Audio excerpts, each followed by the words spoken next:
But if they don't believe in it, they wouldn't.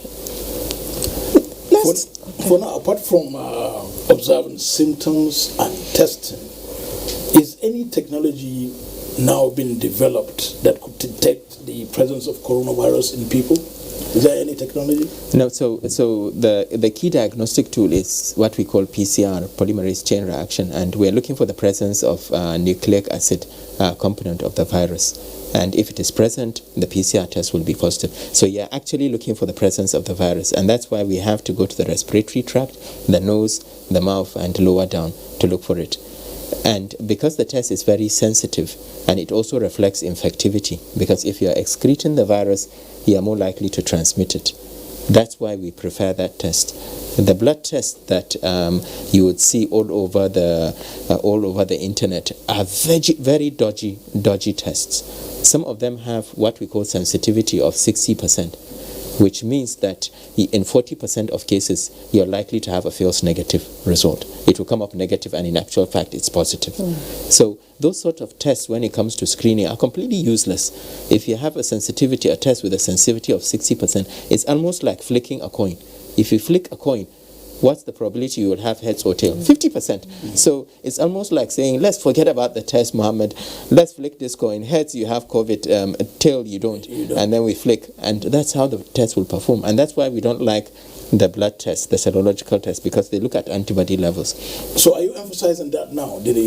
So we are. In fact, I believe about a week ago, there was an announcement both by NCDC and I think by one of the health agencies, as well as Lagos State government, that tests for COVID should not be blood tests. We've had people that have been tested with blood tests, and they were labeled as negative, and they subsequently deteriorated, went into a hospital, were tested for PCR, they were positive, and they died.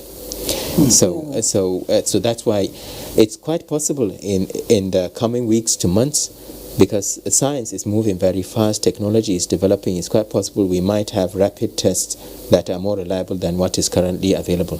But certainly currently what is available are PCR tests, and that's what we rely on. But closely related to that is what I read in the media.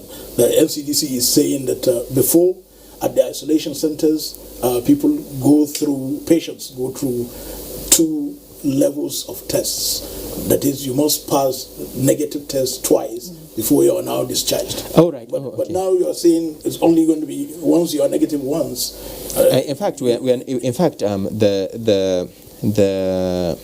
advice now from WHO is if you have COVID and you have symptoms, you are isolated, and once those symptoms disappear, and 4 days later you can be discharged.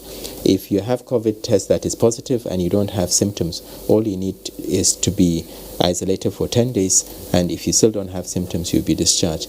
The reason being, as I said earlier, the PCR test looks for the presence of nucleic acid particles that represent the virus. But a lot of times, as you go through the later part of the illness, the viruses that you are excreting is being shown are not live.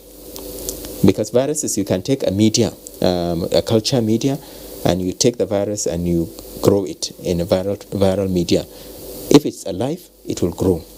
If it's dead, it will not grow. But you can still pick it up from PCR because PCR detects the presence of it. So it's been shown that in the later part of the illness, people can still excrete the virus, but it's dead material, it's dead nucleic acid, and it is not infectious, which is why WHO did the pragmatic decision of saying you don't need to have a negative test to release people. And I think it's very helpful because you can imagine if we have, let's say, 20,000 Nigerians infected, you have to do a minimum of an additional 20,000 tests to release them.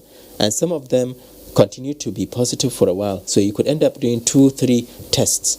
So over a time, these tests are very valuable, they are precious, they are difficult to get in the market. We could end up wasting a lot of our test kits on people that we already know are positive and have gotten better, instead of using those test kits for people that need to be diagnosed. Okay, but let's look at those with underlying health conditions who have fallen, most of them have fallen victim, talking about death rate now. When those people are kept in the isolation centers, for instance, someone with cancer or renal failure, something like that, or what do you call it now? Yes, cancer, kidney problem, and all of that. Diabetes too. Diabetes, yes. Do you have specialists in those areas equally taking care of such patients? So Because I'm like, I know that the isolation centers across the country are not at par with each other in terms of quality. They are not. So there are two levels of isolation or treatment facilities. There's the level where people do not have symptoms, they just have a positive test, or they have very mild symptoms, and they are put in isolation facilities where they are just monitored, but they are not being given anything because they are well. And 80% of those that catch COVID will be in this category. Then we have 20% that are sick. These are the ones that usually require antibiotics because they have a pneumonia or they require oxygen. Those 20% are the ones most likely to die. And they need to be in a facility that can look after them. So that's why we said for facilities that require additional level, they have to be teaching hospitals or federal medical centers. There are a few private hospitals in the country that are very good and have been validated to have COVID patients. But certainly, the people that are most at risk, if you look at it, age is a major risk factor. In Nigeria, those if you're above the age of 60, the case fatality rate is 17%. At the moment. So that's almost 1 in 5. If you catch COVID and you are above that age, you have almost a 1 in 5 chance of dying. Obesity is a major factor globally, internationally, in terms of severe illness. Diabetes, and especially uncontrolled diabetes, is a problem. And then cardiovascular disease like hypertension, heart failure, etc., put people at risk. But the good thing is the majority will be fine. 80%. In fact, the Chinese cohort, for instance, in Wuhan, etc., when the epidemic was over and they analyzed their data, 92% of those that had COVID fully recovered, no side effect, nothing. So what we're trying to say is we are trying to protect those that are vulnerable in our population because, yes, it's a pandemic. It isn't a terrible pandemic in terms of Spanish flu, etc., because flu, it doesn't matter. Even if you're young, you can get severe flu and die. And in fact, even in Nigeria here, we were looking at some of the data for FCT yesterday. I was at a meeting of the FCT. And what was interesting was that the youngest person to die was actually 38 years old. The range was between 38 to 60-something years. So this is why I cannot predict. Let's say I'm much younger. Mohammed, I'm getting old, just like you. But let's say I'm much, much younger. I still wouldn't want to catch COVID because I don't know whether I will fall into that 20% group of requiring oxygen and becoming really unwell, or I will fall into the 80% group that I'll be completely all right. And the best way to remain alive, because the game now, the priority for all of us is stay alive until this thing is over. That's the priority. So whatever we need to do to stay alive, we should. And the best way of staying alive in the current context is not to catch COVID. Well, the general understanding in the media is that COVID-19 is viral. And but I want you to use this medium to clear this conspiracy theories that Italy went ahead to do autopsies to some of the dead patients that died as a result of COVID, and they discovered that it is not viral, but bacterial. How true is that? So there's a lot of confusion here. In the first place, most centers that I know wouldn't even do post-mortem. Why would you need to do a post-mortem on a COVID-positive patient who's died? We know what kills people when you have a viral infection, like influenza, for instance.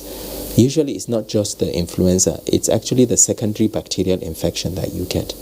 So with COVID, for example, the first week, people will just have a bit of a cough and a bit of a cold. And you would think you'll be all right because it's a very deceptive illness. Yeah, like the common cold. Yeah, like the common cold. Oh, I have a bit of a cold. It's going to go away. And then a week later, it hasn't gone away. Then you start running a fever. Say, this thing is becoming a nuisance. And then by the third week, you develop straightforward pneumonia. You develop a bacterial infection and a pneumonia, because the virus is progressively chewing away at the lungs. And there's a battle going on in your lungs between your immune system and the virus. If your immune system overcomes the virus, which is what happens in 80% of people, the virus disappears and the lungs recover. If it doesn't, you will continue to think that you will get better until a large chunk of the lungs is taken up, and then the oxygen exchange becomes inadequate, and that's when people start requiring oxygen, and then that's when trouble starts. They then go onto a ventilator, and if the illness progresses, that's it, because there's nothing to interrupt the progression except your immune system. When it comes to most viral infections, your immune system is the only thing that will stop it. A lot of the antiviral drugs we have, like for flu, for instance, reduce the duration of symptoms by 24, 48 hours, but they do not stop the infection altogether. We still rely on your immune system. Even the drugs that we are currently trying for COVID, the clinical trials that are going on, the drug that looks most promising is remdesivir. But it's very likely remdesivir will turn out to have very similar effects to oseltamivir, which is the one for flu. It probably reduces the duration of symptoms maybe by a day or two. But it's unlikely to sort of give you that sort of effectiveness of saying, right, I take it and everything stops. Okay, so no drug yet? No drug that's effective, none. Okay, so since strong immunity, plays such a vital role in minimizing the impact of COVID-19, are we giving it the necessary attention or push, as we talk to our people? What sort of, support, is the national response given? When it comes to immune system, there isn't much that you can do to your immune system. People talk about boosting your immune system. It's either you have a good immune system or not. What affects your immune system? Diabetes does, because the sugar is toxic to a lot of the white cells and the way the white cells function, the B cells, the lymphocytes, etc. If you have, let's say you're on steroids or cancer drugs, it brings down the immune system. In terms of obesity, the problem with obesity is not just the immune system, it's actually the way your lungs function and the rest of your cardiovascular system. And the reason why with hypertension is such a major risk factor for severe illness with COVID is because COVID tends to cause clotting. It increases your propensity for clotting. So if you have clots in the major vessels, the heart, because the heart pushes blood into your lungs. So if you have a blockage, what happens? The heart will have to push fast, more strongly in order to pump blood. Yes, and COVID has been shown to have an increased tendency for clot formation, either in the large vessels of the lungs, etc. So there's nothing like boosting the immune system. No. What I would say is you take good food. When you talk about adaptive immunity, you take good food. I'm not a strong proponent of saying take multivitamins, vitamin C, etc., because I'm afraid scientifically that evidence is very weak. What you need is, if you are able to get good food, nutrition. The reason why children that are malnourished die is because their immune system is down. So if you are well nourished, Mohammed, like you're always very well nourished. There's no reason why you need to add anything other than continue to take the good food. That I look well nourished, maybe. No, I'm sure you are. So what you are saying, in essence, you said you are skeptical, about asking people to take vitamin C. Well, what about in their natural form? In the natural form, that's why a good balanced diet is important. You need vitamins, but the vitamins you will get with a good balanced diet is enough. What I'm trying to say is people shouldn't waste their money buying multivitamins, etc. They should spend their money buying good food for themselves and their families. So you are not a supporter of supplements, for example? No, I'm not. But supplements have a place in the elderly, for instance, where you have issues with malabsorption. You cannot absorb certain vitamins, etc. Or if you had surgery of the stomach and you have reduced stomach content, etc. But if you don't have those background medical issues, what you need is a good meal. A good meal will give you all the nutrition you need. A good meal, but it's always sad that we don't always get our daily requirement of such nutrients from just eating. Is it not cheaper to buy orange or banana than it is to buy a complicated, sophisticated multivitamin container? Well, Doctor, let's come back to the basics of this discussion. What would you say now is the rate of community transmission across the country? I would say it's ongoing. There's no doubt about it. The virus has escaped into the community. And that's why with the current phase that we are in, we've identified 20 local government areas or so that are responsible for about 60% of the infections. And 20 local government areas. How many states? I can't remember the complete number of states, but it's Lagos, Kano, Jigawa, Bauchi, and a few other states. I think about 5 or 6 states. And these have the bulk of the infections that we see in the country, and even a lot of the new infections are coming up in those areas. So our emphasis with the current phase of the response we are having is, instead of locking up whole states or a whole region in the country, it's easier to put out small fires than to put out a large one. So we are strategizing. We're putting a bundle of measures, including increased testing in these local governments, going house to house and trying to get people to test, increased surveillance, isolation, making sure there are community isolation centers enough available that we can take out people from the communities that are positive, providing people with palliatives, and so anybody who's tested positive, for instance, in the place, when you take out their breadwinner, you provide them with additional support and you convince them to stay at home and you lock up the areas. Okay. So that's the strategy we are looking at. And the other important bit is we are doing a lot of risk communication and community engagement. So a lot of people at the local government level, just a day or so ago, the National Orientation Agency was able to do activities across all the 774 local governments in the country, and they had people going around with loudspeakers, with announcements, and engaging with the communities, the community leaders, the religious institutions, etc., to educate them. Because to be honest, the only way this thing can stop is either of two things. It's either it goes through the population and the majority of the population develop immunity to it, and then the transmission stops, what we call herd immunity, or we change our behavior to the extent that the environment becomes so hostile to the virus and the virus disappears. For countries that have locked down, for instance, if you look at the data for China, for Germany, etc., what happens is with about 4, 5, 6 weeks into a lockdown, you get a sudden drop in transmission. The numbers just precipitously fall. And the reason is because transmission is no longer efficient.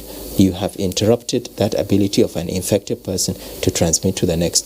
And that multiplies several fold and the epidemic wanes. Okay, I was actually going to take you up on striking a balance between preserving livelihood and ensuring health safety. And with this introduction that you just mentioned, that's going to take place within the rural areas, what mechanism is going to be put in place to ensure that it doesn't get abused? Because we're talking about rural areas where poverty level is high, and when people get to know that, if one person gets positive for COVID-19, a breadwinner especially, it's taken into isolation and the family is catered for. Don't you foresee, abuse of process? No, because it all depends on what? On an intervention does called it cut testing. Across No, every household. No, it depends on testing. Okay. You have to be positive in order for these interventions to come in. Remember, and those tests are not done by the communities. They are done by people who have been trained to do the test. And to me, I would rather stay at home with my family than to be dragged out and put in an isolation center because you are providing money for my family to feed over the next 2 weeks or 3 weeks. There are people who rather opt for that. That's why I asked. So no, provided we are not, there's no evidence that we are interfering with the test results, and we know that the test results are very reliable. NCDC has done an excellent job. NCDC didn't exist 4 or 5 years ago, and we are so lucky to have an institution now like that. Otherwise, it would have been a lot more difficult to get on top of this problem. But I certainly don't expect people to use the opportunity to just get palliatives. The sad thing is we know that a large chunk of our population live from day to day. They have to go out to get their daily bread, etc. And that's why we are trying to balance the two. So even some of the relaxation, if you look at some of the relaxation measures we did, it was partly to enable the economy to restart and for people to be able to feed themselves. Because no matter how much you want to protect yourself from COVID, if your stomach is complaining, you have to go out and get something to the hunger COVID. Exactly, which is stronger than now the interstate travel is still banned. Is that lifting of that interstate travel dependent upon resumption of schools and other higher institutions as well, or reopening of schools?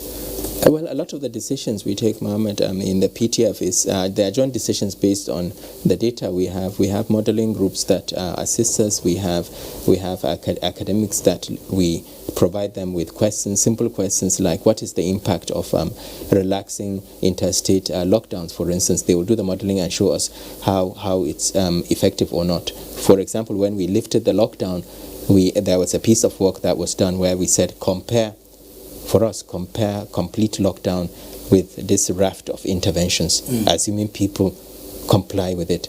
And what the modeling showed very clearly is if everybody washes their hands, sanitizes their hand, use face masks, maintain physical distancing, avoid mass gatherings, etc., the impact of that at a population level is no different to a complete lockdown. And you can understand why that will be the case, because if I maintain all this, I'm not going to transmit to you. So the outcome will be the same as me locking myself in a room. So but of course the compliance turned out not to be what we expected. But going back to your question about whether we are going to open interstate or not, we are monitoring things very closely. As you know, we said to the aviation industry, June 21st, get your act together. If you are ready, let us know. And it's not possible to open the skies in terms of domestic travel and still keep the roads closed, because that would be very elitist. So we will review that process when the time comes. We hope that some of the states, one of the reasons why we didn't open up is because we have states that have such a high burden, and they are neighboring states that have such a low burden of the illness. And you know, the moment people start moving, then that infection will spread. That's something. So what protocols,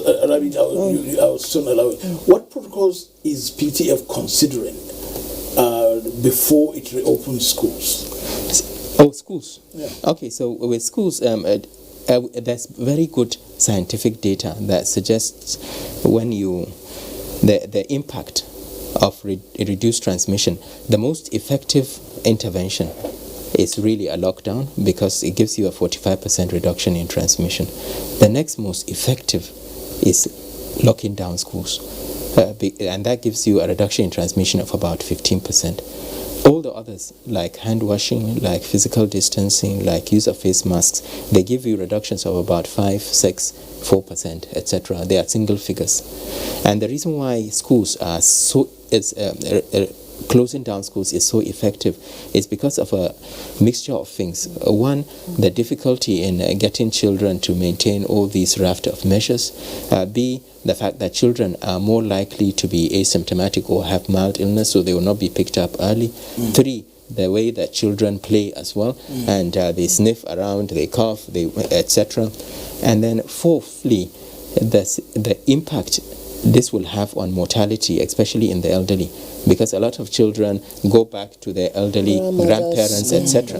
And this is the very group that we want to protect. So what you end up with is the children will not have a problem. Virtually the majority of them will all be fine. But you end up having a spike in deaths related to those relatives. So that's why we are being very cautious. We understand the concerns of parents. I have a child myself who she hasn't been in school for weeks now. And of course, as a parent, I will be worried. But we need to make sure that when we open the schools have put in place all the necessary measures required to protect the vulnerable within our population. Okay, there's something that is quite disturbing, and I'm considering the physician oath of the doctors now. In the face of COVID-19, there's a rise in the incidences of maternal mortality, and with some hospitals rejecting women, pregnant women or women in labor and all of that. What is being done to conscientize the minds of these hospitals and even the professionals who man them? Why should pregnant women be at the receiving end? Rabi, it's not even pregnant women alone. Okay. Across the board, hospitals are there to treat people. There is absolutely no excuse for a hospital to turn back a patient because the patient may or may not have symptoms of COVID. What we've said repeatedly, both at the PTF and also the Minister of Health has written several times to heads of teaching hospitals, federal medical centers, etc., is they need to have a triage system. They need to have a holding area. So if you go to the National Hospital now, there's a holding area for people with respiratory symptoms. They put them aside, they assess them, etc. And then, if they are COVID, they are still looked after.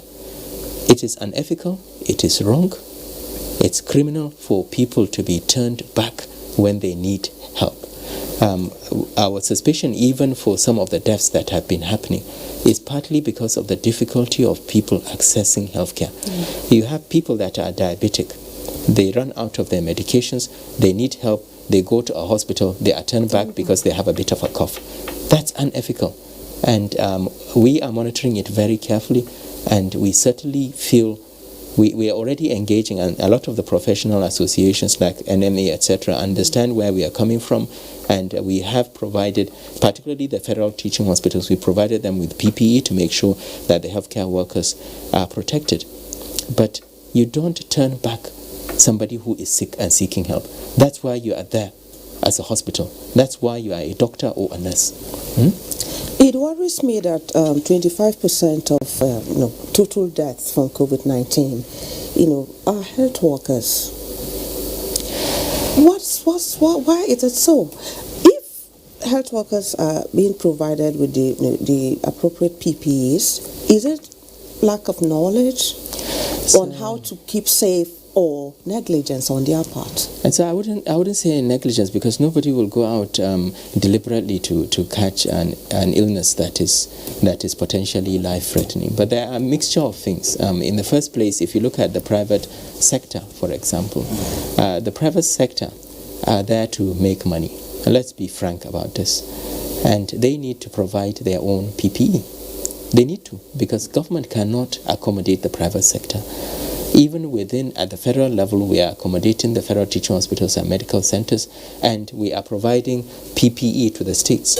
But primarily, the states are also supposed to fund PPE for their own state hospitals. What is happening is you have a mixture of things. One, you have poor training. NCDC have trained about 13,000 healthcare workers so far in the country, which is great, but we still have a very long way to go. Two, we have a lack of perception of risk by some healthcare workers. So, for example, if you go to some of the private hospital setups, they may not necessarily realize that somebody presenting with a fever and malaria is negative, blood cultures are negative, still running a fever, very unwell, could potentially have COVID. Thirdly, there's also the issue of correct use of the PPE. So, for instance, sometimes I see people in public wearing this PPE with their nose out.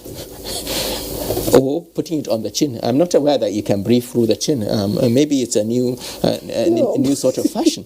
So for PPE, for masks to be effective, and this has been shown consistently across studies, you need to have population level use of masks. The majority of the population need to be able to use it and use it properly. If I'm in a hospital setup, let's say I'm back in the UK, I'm on my infectious disease ward, I would never touch the outside of my mask. I would never remove my mask to talk to you. I would never touch my face. So all these are really important things. And then finally, the PPE that we provide, we have what we call rational use of PPE. The other day, somebody was being assessed in a hotel.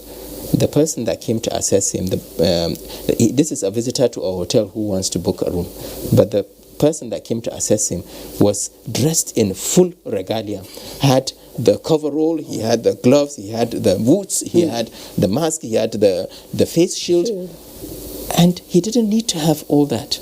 Because this is somebody who is just coming out from the public. All you need is a mask. You don't even need the gloves. So those expensive PPEs end up not being used appropriately by the hospitals. They run out of the PPE, and then, of course, they start managing things. And then Doctor, before we go, what will you say now is the update on the validation of the three identified local claims for treatment of COVID-19, and of course, including the Madagascar solution?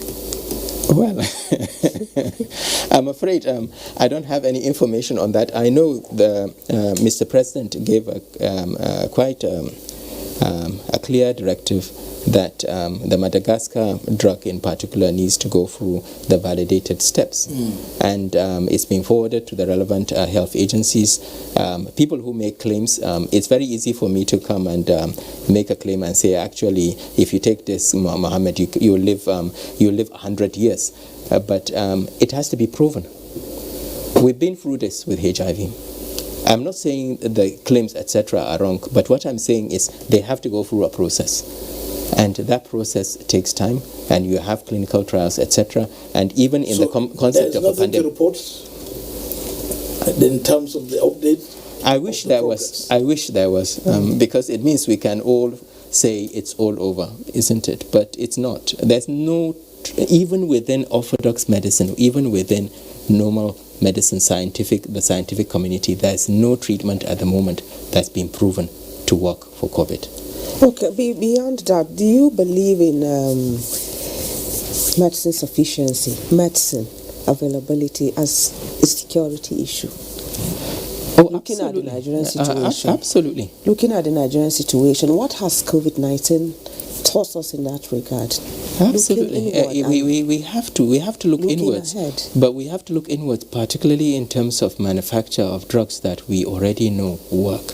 So look at what happened in India when we had the COVID pandemic. A lot of the generic companies were told to stop exporting drugs.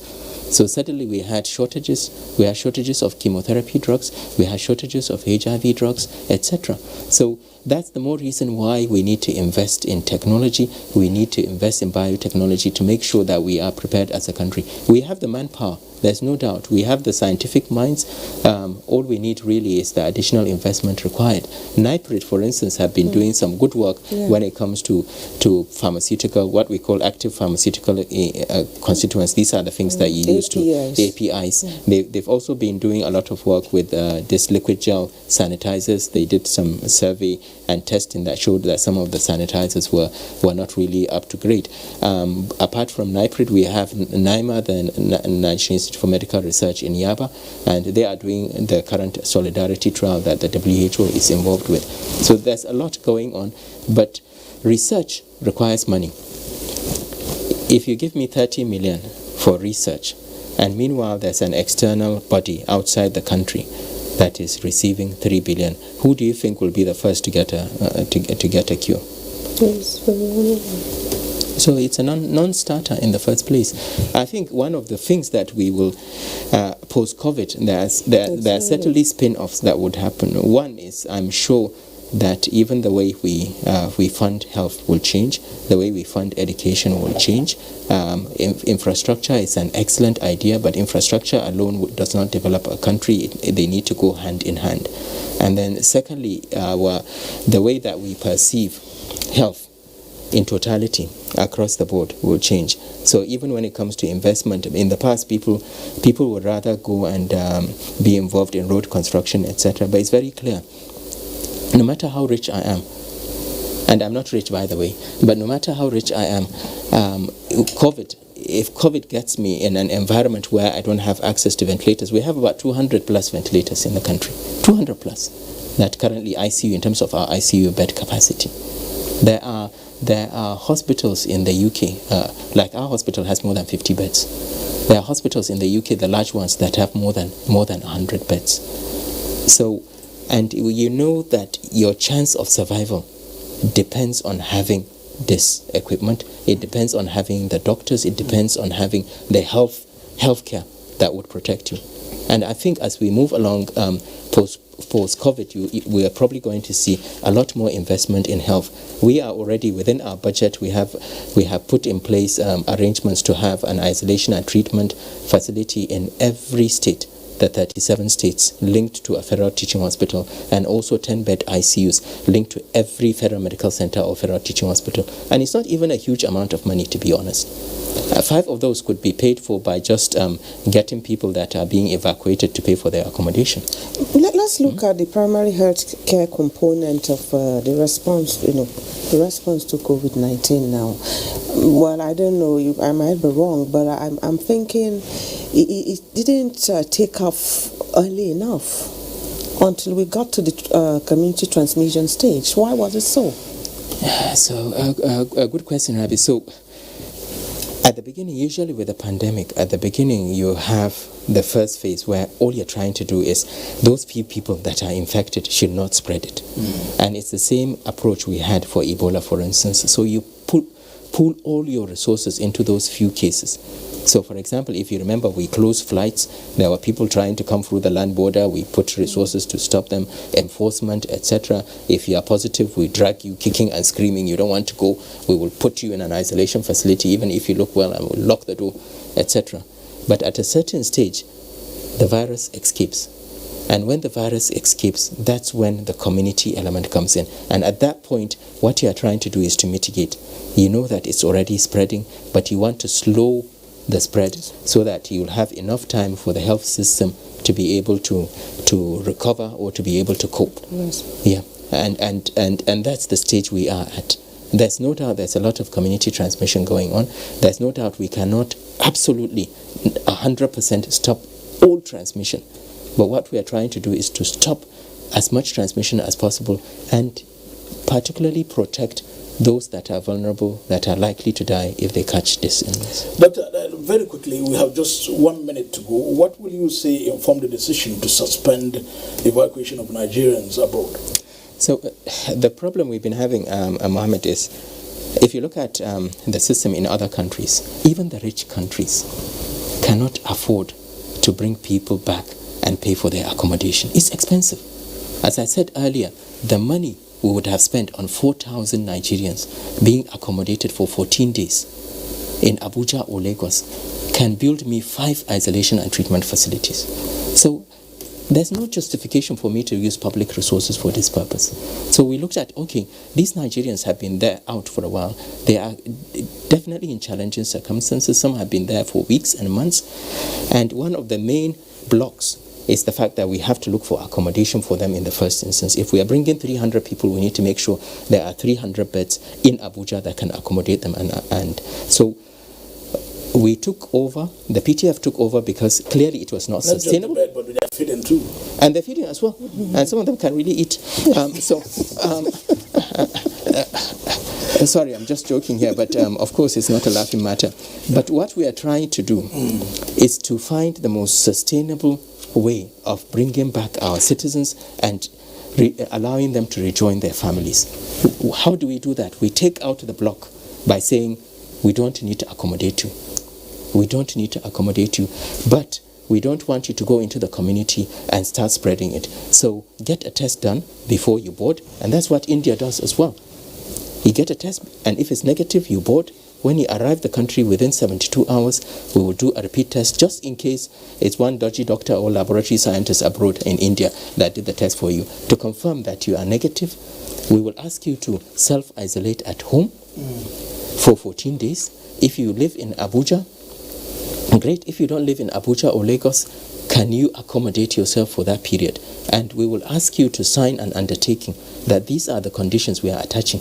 And if have we you can do that, communicated that to them? yes, we have. Okay. But importantly, the thing to note is if we do that, we can bring more than 1,000 Nigerians in per week. And let's sort out this problem. We have about 4, 5, 7,000 Nigerians out there.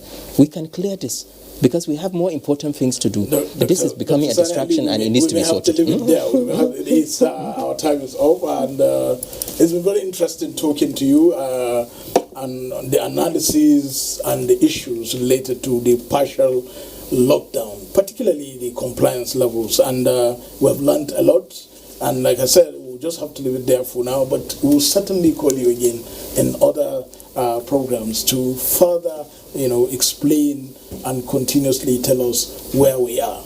Dr. Sani Aliyu, National Coordinator, Presidential Task Force on COVID-19. Thank you so much for your time. Thank you for having me. And of course, our own doctor in the house, Rabi Abdullah, head of the NTA's Health Desk. Thank you. Thanks for having me. Well, the program is a platform, and in the last 50 minutes, we were talking about COVID-19 and analysis of the compliance levels of the partial lockdown across the country. Dr. Sani Aliyu has said it all, and this is where we draw the curtain for this program for now, and that's platform. Thank you for watching. I am Muhammad Kudu Abubakar. Bye for now.